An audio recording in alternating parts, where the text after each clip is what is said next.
Mateus, capítulo 9.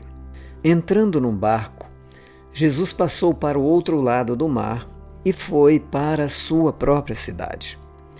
E eis que lhe trouxeram um paralítico deitado no leito. Jesus, vendo a fé que eles tinham, disse ao paralítico: Coragem, filho, os seus pecados estão perdoados. Mas alguns escribas diziam entre si: Ele está blasfemando. Jesus, porém, conhecendo os pensamentos deles, disse: Por que vocês estão pensando o mal em seu coração? Pois o que é mais fácil dizer: Os seus pecados estão perdoados? Ou dizer: Levante-se e ande? Mas isto é para que vocês saibam que o Filho do Homem tem autoridade sobre a terra para perdoar pecados. Então disse ao paralítico: Levante-se, pegue o seu leito e vá para casa. E o homem se levantou e voltou para casa. Vendo isto, as multidões, possuídas de temor, deram glória a Deus que tinha dado tal autoridade aos homens. Quando Jesus saiu dali, viu um homem chamado Mateus sentado na coletoria e lhe disse: Siga-me. Ele se levantou e o seguiu. Estando Jesus à mesa na casa de Mateus, muitos publicanos e pecadores vieram e tomaram lugares com Jesus e os seus discípulos.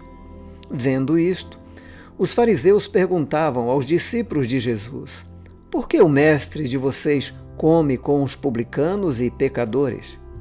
Mas Jesus, ouvindo, disse: Os sãos não precisam de médico, e sim os doentes. Vão e aprendam o que significa: Quero misericórdia e não sacrifício, pois não vim chamar justos, e sim pecadores. Vieram depois os discípulos de João e perguntaram a Jesus: Por que nós e os fariseus jejuamos muitas vezes, mas os seus discípulos não jejuam? Jesus respondeu: Como podem os convidados para o casamento estar tristes enquanto o noivo está com eles? No entanto, virão dias em que o noivo lhe será tirado, e então eles vão jejuar. Ninguém põe remendo de pano novo em roupa velha, porque o remendo tira um pedaço da roupa e o buraco fica ainda maior. Nem se põe vinho novo em odres velhos, porque, se alguém fizer isso, os odres se rompem, o vinho se derrama e os odres se perdem. Mas põe-se vinho novo em odres novos, e ambos se conservam. Enquanto Jesus lhes dizia estas coisas, eis que um chefe da sinagoga, aproximando-se, o adorou e disse: Minha filha morreu agora mesmo, mas venha impor a mão sobre ela, e ela viverá. E Jesus se levantou e o seguiu, juntamente com os seus discípulos. E eis que uma mulher, que durante 12 anos vinha sofrendo de uma hemorragia, veio por trás de Jesus e tocou na borda da capa dele, porque dizia consigo mesma: Se eu apenas tocar na capa dele, ficarei curada. Então Jesus, voltando-se e vendo-a, disse: Coragem, filha, a sua fé salvou você. E desde aquele instante a mulher ficou sã. Tendo Jesus chegado à casa do chefe e vendo os tocadores de flauta e o povo em alvoroço, disse: Saiam daqui, porque a menina não está morta, mas dorme. E riam-se dele. Mas quando o povo tinha sido colocado para fora, Jesus entrou, tomou a menina pela mão e ela se levantou. E a notícia deste acontecimento se espalhou por toda aquela terra.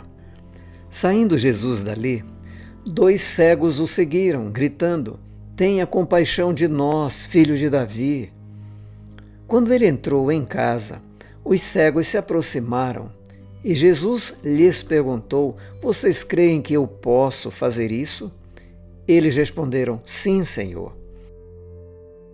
Então Jesus tocou nos olhos deles, dizendo: Que se faça com vocês conforme a fé que vocês têm. E os olhos deles se abriram.